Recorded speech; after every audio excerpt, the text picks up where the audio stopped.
tips with you and what I did to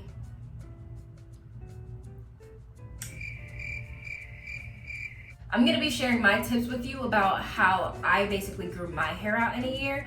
I never knew that my hair actually grew that fast until I really started treating it and taking care of it. Now, if you don't know what deep conditioning is, you basically wash your hair, and after that you put your conditioner in your hair and then you put a cap on it and you sit for like 30 minutes or however long you want to. Now, deep conditioning really just puts that moisture back in that the shampoo might have taken out. So with the deep conditioning, I actually put my own products in there because I found that's what helped me. So what I put in my deep conditioner was actually olive oil, and you might question what I'm gonna say next, but coconut milk. With coconut milk, it actually does have some properties that help your hair actually grow. And I'm actually gonna read a source from a website that I looked up because I don't want you guys to think I'm making this shit up. I can't talk. So this word, acid, is a natural antiseptic that will help with dandruff, skin, and scalp infections, along with a dry, itchy scalp. It will soften the hair and make it smoother. Also, coconut milk and oil, which will help moisturize the hair and maintain shine. And this is from naturallycurly.com. I was reading a couple different sources and I found that coconut milk actually, it does help loosen your curls and just make your hair softer. So it's a little easier to just manipulate. I would use coconut milk in every deep conditioner. So sometimes I would just use coconut milk and everything else that I put in my deep conditioner and just leave that in my hair for about 30 minutes, an hour, or honestly, sometimes like when I'm just done cleaning my room, which takes like an hour or two. That helped my detangling process, and it really just split my detangling process down the middle. When you are deep conditioning your hair, do not detangle everything and not section it. You know better than to do that. We do not have that type of hair. So what you want to do is you want to actually section it into either 4 sections or 6 sections, and then you want to detangle each section. And that also makes your detangling process a lot faster. You're not ripping out your hair, you're not getting everything mixed up. When you wash it, you're not washing everything, so then you have to detangle it again. You are just parting it into different sections. So another thing that I also put in there is castor oil. I don't really use coconut oil anymore. I just don't like it. Tea tree oil and avocado oil. That also helps maintain the moisture for my hair too. My hair loves it, so I just always put it in there. So the next thing that I did was oiling my scalp. You always have to make sure that your scalp is not dry. It always needs moisture in there. You can really make your own oil. When I oiled my scalp, I used my mom's hair oil. I'll also insert it right over here. So these ingredients really helped my hair. It was a key factor to my hair growth. Literally cut my hair. When I did cut my hair, I would just put it in maybe every other night because I do suffer from dry scalp. And I also have something called sebum, which if you look up the information on sebum, it actually helps with your hair. Now, I thought it was dandruff. It looks like white stuff in your hair, and I had a lot of sebum, so I was thinking I had dandruff. I was like, girl, I've never had dandruff before. Don't get me wrong, I got a little like dry flakes here and there if I don't oil my scalp, but I literally was going through a crisis. I thought I had dandruff. I was just oiling my scalp every other day. And like I said, with those ingredients that I used, it helped my hair grow a lot, which you'll see in the before and after pictures as well that I put into this clip. But listen, hunty, I used that and my hair was growing. My hair was growing to the gods. But just make sure that your hair is always moisturized. You can't be out here looking like you got freaking winter wonderland on your head. I oiled my scalp every other day just to make sure that it always had moisture on it. And then I would also massage the oil into my scalp so that I can make sure it gets it everywhere and I don't have dry scalp, because like I said, your girl thought she had dandruff. So just like how I said, you can't always touch your hair. Protective styles goes right into that. I always did box braids, I did wigs. When I was younger, I used to just always have my actual, what was that? I used to always have my actual hair braided. So what my mom would do when I was younger was always just braid my hair. She would always braid my hair. It would always be in braids. I never put heat on it, anything like that. But as I got older, I kind of grew out of like always having my hair braided in freaking mohawks. My mom would always braid my hair in mohawks. You always want to have your hair in a protective style. And if you don't always have it in a protective style, you want to have it in a style where you're not always going to be touching it. Because if you keep on touching your hair, it's going to break off and then you can't retain that length that you want to. I could put something on and then I bounce. So it's like all that stuff helps. And really how you maintain your hair under your wigs, you want to take off your wig at least twice a week and you want to wash your hair. So if you don't do that, your hair is literally gonna look like dandruff forest.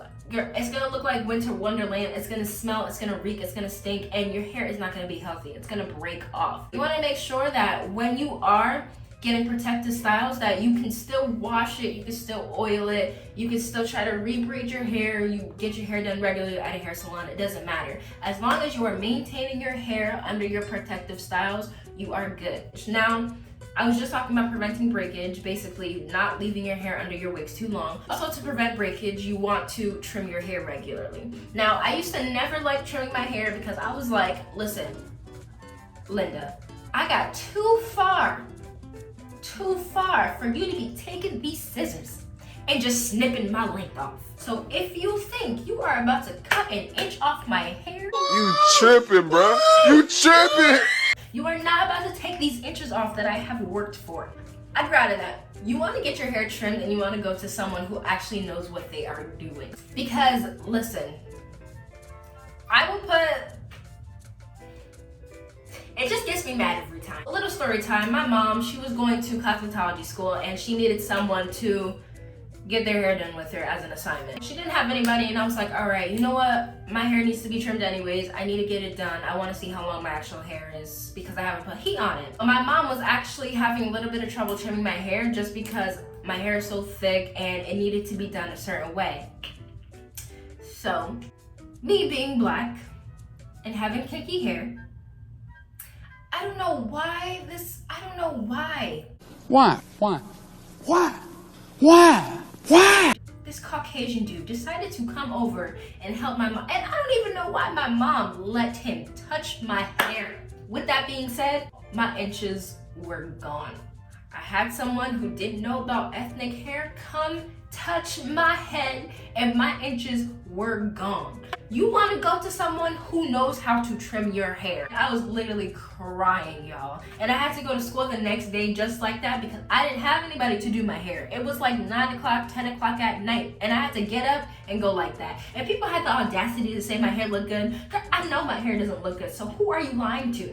The time that it takes for us to grow out our hair, we cannot get that back. So also what I want to talk about is what you put in your body to contribute to hair growth. If you have a goal set that you want your hair butt length, waist length, anything below the neck, and you are eating bad, guess what? You need to reevaluate. You can't be eating pizza, Chinese food. You can't be eating all this junk food, but yet you're wondering why your hair does not grow. You have to make sure that what you're putting into your body is good for not only everything else but your hair too, because a lot of foods that you eat contribute to your hair growth. You want to make sure that your water intake is what it's supposed to be. I don't even have to go into it. We all know that water contributes to your hair growth, your nails, and your skin. Now, a couple of foods that I did eat that contribute to my hair growth, I'm going to tell you right now. And with these, I did eat them on a daily. I was maybe vegan for a little less than a year. Not vegan, vegetarian, because I did have my pizzas. I had my pizzas a lot. Now, what I did eat a lot is eggs. Now, with eggs, I'm gonna read you this. Eggs are a great source of protein and biotin, two nutrients that may promote hair growth. Eggs also have biotin in it, which I just read to you, and it says biotin is essential for the production of hair called keratin. If you don't know what keratin is, I'll put a little description of keratin right here. You can pause the video and look at it. Which is why biotin supplements are often marketed for hair growth. If you get the actual biotin pills, I've tried them, but it makes me break out. But biotin, it doesn't only help your actual hair, it helps the hair everywhere. If you get biotin, don't be surprised if you turn it into a monkey, because guess what? Your hair will grow everywhere. And they also have zinc in them too. So I'll also put a little description of what zinc is. You can look that up. But biotin and zinc really help with your hair growth. And if you don't eat eggs, or if you don't eat certain foods that have the zinc and the biotin in them, then you can actually buy the pills. Now, like I said, the pills don't work for me with biotin. I haven't tried zinc pills, but it just makes me break out. So eggs, they have biotin, and biotin is also what you need to have your hair grow. Now, also what I ate was, I didn't really eat spinach, but spinach also contributes to hair growth too. Vitamin A helps the skin glands produce sebum. Remember, I was talking about how I had sebum and I thought it was dandruff. This oily substance helps moisturize the scalp and keep your hair healthy. Spinach is also a great plant-based source of iron, which is essential for hair growth. Iron helps red blood cells carry oxygen throughout the body to fuel your metabolism and aid in growth and repair. Now, with sebum, in simple terms, sebum is a natural oil secreted by your skin's glands, and our skin needs it to function. The presence of sebum is actually extremely important as it acts like a shield and makes our hair and skin protected against dehydration. Another thing that really helped my hair grow was also fish. I ate lots and lots of fish. To me, fried fish tastes better than baked fish, but baked fish is also not bad either. The health aspect of it, fried fish is not really good for you, but it tastes good. I mean, it's fish. I would say just eat your fish baked. You can get salmon, whiting. Do not eat tilapia because tilapia is not actually fish. It is man-made. So I used to eat whiting, salmon, some other fish, catfish, maybe sometimes, probably never, but fish is really good for you. So you want to include fish in your diet. Something else that I would always eat is sweet potatoes. So I'd always have like sweet potatoes, beans, fish, and avocados. So sweet potatoes are a great source of that word. The body converts this compound into vitamin A, which is linked to a good hair health. Research has shown that vitamin A promotes the production of sebum, which helps keep hair healthy. Lastly, I'm gonna talk about avocados. Now, avocados, I eat every single day. Like, every single day I would have avocados. I would put avocados on naan bread, I would have avocados with my eggs, with my lunch, I would put it in my sandwich, and I would also have it with dinner. Now, it isn't good to eat so many avocados, but I mean, that's what I was doing and it worked for me.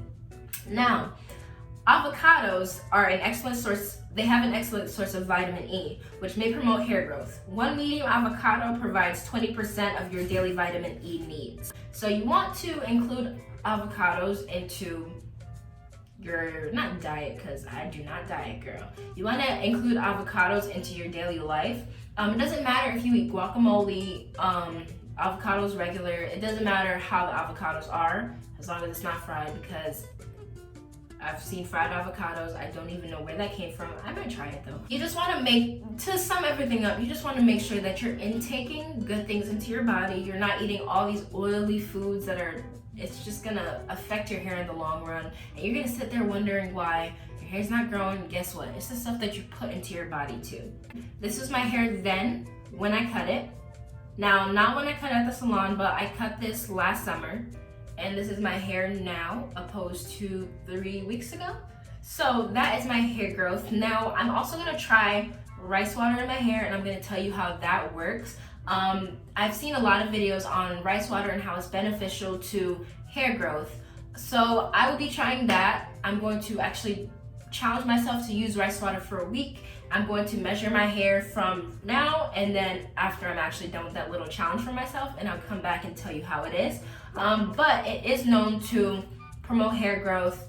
People have gotten many results with it. It's something that's basically in the ancient books of what people used to use to get their long, luscious hair. Do not get lost in the natural hair community. You have to find what works for you. Just because it doesn't work for one person, or it doesn't mean that it's not gonna work for you, or that it is gonna work for you. Make sure that you figure out your hair, get to know your hair, and you will be successful in growing your hair. Like, subscribe, comment, share, wait for my next video, and that's it.